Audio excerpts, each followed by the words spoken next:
Hi, my name is Abby Shung. I'm a six-year PhD candidate in the Department of Psychology and Neuroscience here at Duke University, and I study curiosity and information seeking. And today, I'm really excited to take you through some of my most recent research looking at how curiosity directs choice. So I was really interested in studying curiosity because I wanted to know how people directed their own learning. In the infinite space that you can learn in, how did you choose what you chose? And getting into this research, it became kind of obvious, intuitive almost. You feel curious about something, you seek that information. You want it as soon as possible. Why would you wait? But then you started reading about experiences and you started reflecting on your own experiences of, wait a minute, there are definitely times where I feel really curious, but I don't immediately, go to Google, or I don't immediately jump to the end of a book that I'm reading to get resolution. I wait.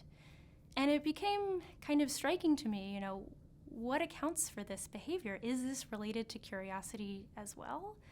And so I wanted to design a study to help test, does curiosity always push us to get information immediately? Now I'm going to break down for you how we came to this conclusion. So we created these videos that depicted single-line drawings unfolding over time. And each of those drawings started out with a blank screen, and then over time, a line traced across that screen. It wound and it bent, and then suddenly it became a recognizable object, like a brain or a taco. And we had people watch these videos, and they could choose essentially how long they wanted to continue watching until they, were kind of done and wanted to move to the next video.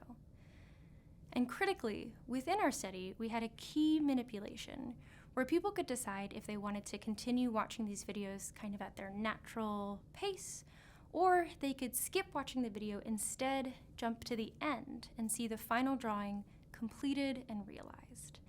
And we wanted to know, when people were given the option to skip ahead and receive the final drawing immediately, would curiosity push them to do just that?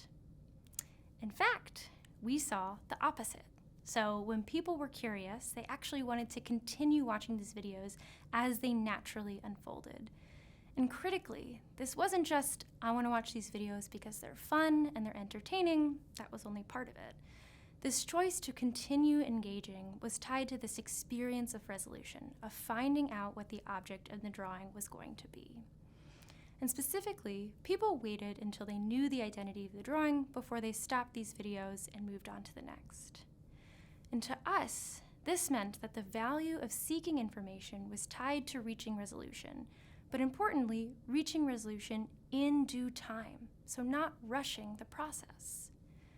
And lastly, we asked people throughout these videos what it felt like to experience this unfolding of the drawings.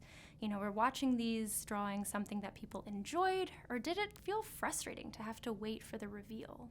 And overwhelmingly, we saw that curiosity and spending time watching these videos elicited enjoyment, indicating that the process of information gathering, wading through that uncertainty to reach resolution, can be a positive and worthwhile journey.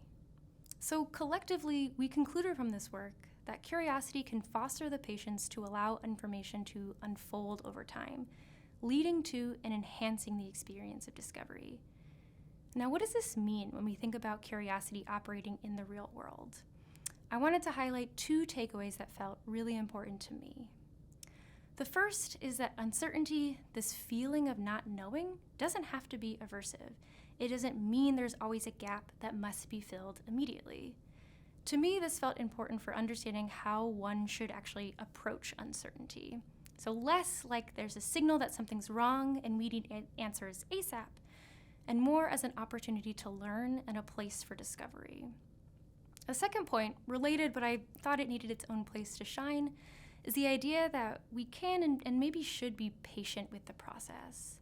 So don't shortcut your experience of reaching resolution. Committing to a journey, knowing that there will be moments where you think you know an answer, only to find out that it might not be the right one this time around, ends up creating experiences that enhance the end product, that final goal. And for people embarking on the journey of entrepreneurship, there is value in leaning into that curiosity as you confront many moments of uncertainty, many roads traveled down, double back, rerouted, and more. So for those of you on this startup journey, there will be many uncertainties and many unknowns in the future that you will have to face. And what my research suggests is to approach that uncertainty, those unknowns, with curiosity, to not see them as aversive, but as a space for play and for exploration. And if we lean into things with this curious mindset, it provides a space for us to not only experience, but maybe even enhance the opportunity for discovery.